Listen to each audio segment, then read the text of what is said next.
আসসালামু আলাইকুম এভরিওয়ান। আরও একটি নতুন রেসিপি দেখার জন্য আপনাদেরকে ওয়েলকাম জানাচ্ছি। আজ তৈরি করে দেখাবো মগজ পরিষ্কার করা থেকে ঝটপট রান্না করার রেসিপি। সামনে কুরবানির ঈদ, এই ঈদে কিভাবে মগজ পরিষ্কার করবেন এবং ঝটপট অল্প সময়ে রান্না করবেন তার রেসিপি আপনাদের সাথে শেয়ার করছি। আশা করি আপনাদের কাছে ভালো লাগবে। যদি ভালো লেগে থাকে প্লিজ আমার চ্যানেলটি সাবস্ক্রাইব করবেন। তো চলুন দেখে নেই। এই মগজটা প্রথমে আমি পরিষ্কার করার জন্য চুলায় একটি প্যানে আমি এখানে কিছুটা পানি ফুটিয়ে নিয়েছি। আর যখন পানিটা ফুটে উঠবে তখন আমি এখানে একটা গরুর মগজ সম্পূর্ণটা দিয়ে 5 মিনিট নেড়ে ছেড়ে আবার জাল করে নিয়েছি। 5 মিনিট পরে যখন ফুটন্তভাবে বলক উঠে যাবে তখন আমি এটাকে চুলা থেকে নামিয়ে একটা প্লেটে নিয়ে নিচ্ছি। নিয়ে কিছুটা এটাকে ঠান্ডা করে নেব। আর এইভাবে করলে মগজের উপরে যে আবরণটুকু আছে মানে ময়লা আর কালো কালো একটা রোগ আছে সেটা তুলতে অনেক সুবিধা হবে। এখন আমি একটা হাতের উপরে রেখে অন্য হাত দিয়ে এই রগটাকে টেনে টেনে বের করে ফেলে দিচ্ছি। আর আপনারা নিশ্চয়ই স্ক্রিনে দেখতে পাচ্ছেন আমি ঠিক কীভাবে এই রগগুলো তুলে আনছি। আর একটার মধ্যে এভাবে হাত দিয়ে টান দিলেই কিন্তু রগগুলো উঠে যাবে। এইভাবে আমি সম্পূর্ণ মগজটাকে আমি পরিষ্কার করে নিয়েছি। তো নিয়ে এখানে আমি বড় সাইজের 4টি পেঁয়াজ কুচি দিয়েছি। পেঁয়াজটা আপনাদের পছন্দ মতো দেবেন, তবে মগজে কিন্তু একটু পেঁয়াজের পরিমাণ বেশি দিতে হবে। দিয়ে দিচ্ছি আমি 2 টেবিল চামচ আদা বাটা, 2 টেবিল চামচ রসুন বাটা এবং 5 থেকে 6টি কাঁচামরিচ ফালি দিয়েছি লম্বা করে আমি কেটে। এভাবে দিয়ে দিচ্ছি আমি এখানে 1.5 টেবিল চামচ লবণ। লবণের পরিমাণটা আপনাদের পছন্দ মতো দিতে হবে। দিয়ে দিচ্ছি 1 টেবিল চামচ হলুদ গুঁড়া, 1.5 টেবিল চামচ মরিচের গুঁড়া। এখানে আমি যেহেতু কাঁচামরিচ দিয়েছি সেজন্য মরিচের গুঁড়া একটু কম দিয়েছি। দিয়ে দিচ্ছি 1 টেবিল চামচ ধনিয়া গুঁড়া।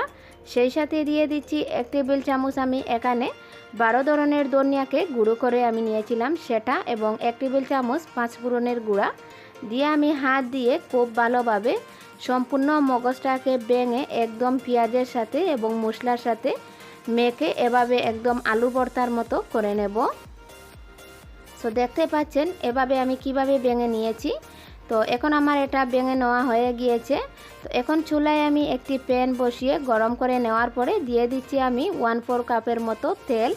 তেলটাকে গরম করে দেওয়ার পরে দিয়ে দিচ্ছি আমি 4 টুকরা তেজপাতা, 5 থেকে 6টি আমি দিয়েছি এলাচি এবং দারুচিনি দিয়েছি 6 টুকরা দিয়ে একটু আমি ভেজে নিচ্ছি। যখন এভাবে একটু স্মেল এসে যাবে তখন আমি সম্পূর্ণ মগজ যে আমি আগে হাত দিয়ে মেখে রেখে দিয়েছিলাম সেগুলোকে দিয়ে দিচ্ছি।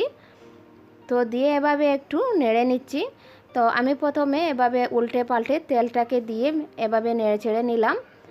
তেলের সাথে মিশিয়ে নিয়েছি মগজটাকে। নিয়ে এখন একটি ঢাকনা দিয়ে ডেকে রেখে দেব 10 মিনিটের জন্য, চুলার আঁচটা একদম মিডিয়ামে রেখে। আর 10 মিনিট পরে আমি ঢাকনাটা সরিয়ে নিয়েছি। নিয়ে আবার নেড়ে চেড়ে তল উপর করে দিচ্ছি। এখন আমি আর ঢাকনা দিয়ে ডেকে রাখবো না, এটাকে এভাবে নাড়তে নাড়তে আরও 10 মিনিটের মতো একদম লাল করে নেব। এ পর্যায়ে এটাকে নাড়তে হবে, তা না হলে নিচের দিকে লেগে যেতে পারে। আর এ পর্যায়ে চুলার আঁচটা আমি মিডিয়ামে রেখেছি। আর মিডিয়ামে রেখে এটা ভাজলে অনেক ক্রিস্পি এবং পানিটা টেনে যাবে খুবই সহজে। তো এভাবে আমি নাড়তে নাড়তে প্রায় 15 থেকে 20 মিনিটের মতো নেড়ে নিয়েছি। তো দেখতেই পাচ্ছেন এটা আস্তে আস্তে কিন্তু একদম লাল হয়ে যাচ্ছে। আর এভাবে ধৈর্য সহকারে এই মগজটা রান্না করলে এর স্বাদ বহুগুণে বেড়ে যায়। এখন দিয়ে দিলাম আমি জিরা গুঁড়ো 1 টেবিল চামচ, দিয়ে আবার নেড়ে চেড়ে যখন লাল হয়ে যাবে তখন আমি এটাকে এখন চুলা থেকে নামিয়ে নিচ্ছি। তো চুলা থেকে নামিয়ে নেওয়ার পরে আমি একটি প্লেটে নিয়ে নিয়েছি। আর দেখলেন তো এটা সহজে রান্না করা যায় একদম কম সময়ে এবং খুবই সহজভাবে পরিষ্কার করে নেওয়া যায়। আশা করি আপনাদের কাছে ভালো লাগবে। যদি ভালো লেগে থাকে প্লিজ একটি লাইক দিতে একদম ভুলবেন না এবং কমেন্ট করে আমাকে জানাবেন কেমন হয়েছে। আজ এই পর্যন্তই। আল্লাহ হাফেজ।